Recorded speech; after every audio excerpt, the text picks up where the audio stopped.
Conversing is produced and distributed in partnership with Comet Magazine and Fuller Seminary. I'm Mark Labberton. Welcome to Conversing. In between my longer conversations with people who fascinate and inspire and challenge me, I share a short personal reflection, a focused episode that brings you the ideas, stories, questions, ponderings, and perspectives that animate conversing and give voice to the purpose and heart of the show. Thanks for listening with me.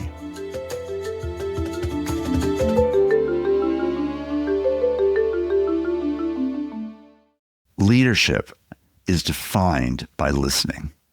It's what creates the relationships of trust. It's what creates the opportunities for mutual discovery and partnership.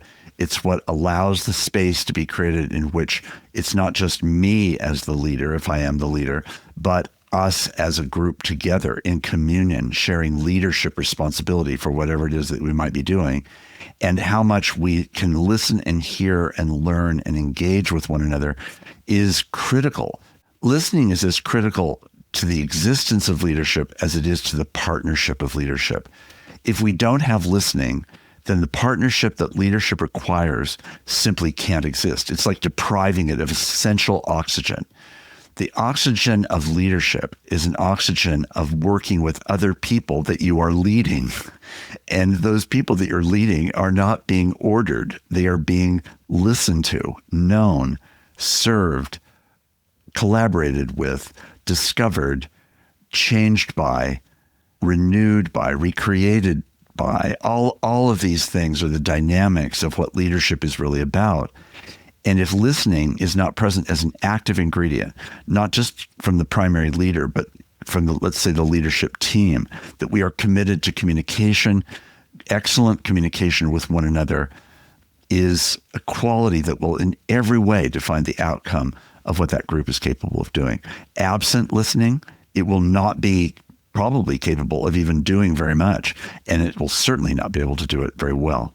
When people say that leaders are tone deaf, what they're often referring to is simply not being in touch with what's really being said, thought, and felt by the people that they're trying to lead. If you don't want to be tone deaf, enter the room listening and not speaking. Often leaders are thought to be the people that speak and lead by their speaking. That is an important part. It has its role, but only for setting the stage for what actually unfolds as a mutuality of learning and listening together. And it's in that context that trust is built, that knowledge of one another is built, that nuance of empathy is created. We're understanding people not just in our roles, but beyond the roles. Leadership really begins and ends in listening. And if we fail to understand that, our ability to be able to move things forward is very unlikely. Certainly leaders are often known for what they've said publicly or privately. But in actual fact, the experience of leadership and the effectiveness of leadership is determined by the mutuality of listening and learning that goes on between the primary leader and the team that they're working with at any given time. And if that room, that conversation, that meeting is filled with oxygen, it means that there is a great mutuality of listening, a great mutuality of a commitment to doing the best communication that we can and not getting caught in triangulation, not getting caught in sidebars, not getting caught in personality traits and squabbles, but actually receiving the fullness of who each other is and inviting them to bring their whole selves to the task. I've been, and probably many of you have been, in contexts where you've been invited really to just bring a part of yourself into a meeting. That's fine. You can do that, but it's not going to be effective communication. And it's not going to be the effective outcome that if you invite people to bring their whole selves to that might actually produce. So let's not get distracted. Let's not listen to one another first critically and negatively. Let's listen to one another with hope, with earnestness, with a genuine desire to receive their perspective and letting that actually inform how we lead this usually unexpected group of people that are drawn together for a particular purpose or a particular task. That is very exciting to be part of leading in a context where there's mutual learning and listening. When I run into people who are having difficulties with their senior leader, it's almost always around the leader's failure to listen. at one level or another, they are not hearing the people that they're leading.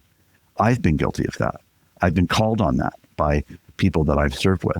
That has been so helpful, immeasurably helpful to me, to hear people help me learn to listen better in ways that I might think I'm doing, but only the listeners can tell me. Only their listening to me can tell me whether I'm actually communicating. And if I'm not, then I better wake up to that and make changes as swiftly and effectively as I can. A leader who doesn't listen is like a person deciding to jump off a cliff.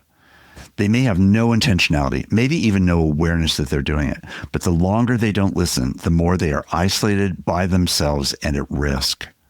Leadership that's vigorous and healthy and vital for the leader and for the leadership team is leadership that really invites the whole person of each of the people in the team to bring themselves in every aspect to this dynamic relationship, to be present as the person they are in their body, in their life, in their family, in their relationships with others, in their spiritual life, in their economic life, in their intellectual life, in their emotional life. You want the whole body present in each leader so that actually the listening that we do is just deeply enriched by an understanding of one another, so that while we may at any given moment be having a conversation about a particular topic, you can see and feel and allow the full depth of that complex person and this complex person and that complex person to actually come together in a shared communion of leadership and a shared communion of listening and a shared communion of decision making, which can then mean that the leader is no longer jumping off a cliff, but actually partnered with people who are together in being able to move the ball forward in whatever the enterprise might be. Conversing is produced and distributed in partnership with Comment Magazine and Fuller Seminary. Peter Labberton is our engineer and editor. Evan Rosa is our producer. For more information about Comment Magazine, visit comment.org, where you can subscribe, read the current magazine issue, and browse their archive. Fuller Seminary is an evangelical, multi-denominational graduate institution committed to providing indispensable formational education for diverse Christian leaders everywhere. For information, visit fuller.edu. I'm your host, Mark Labberton. Thanks for listening with me.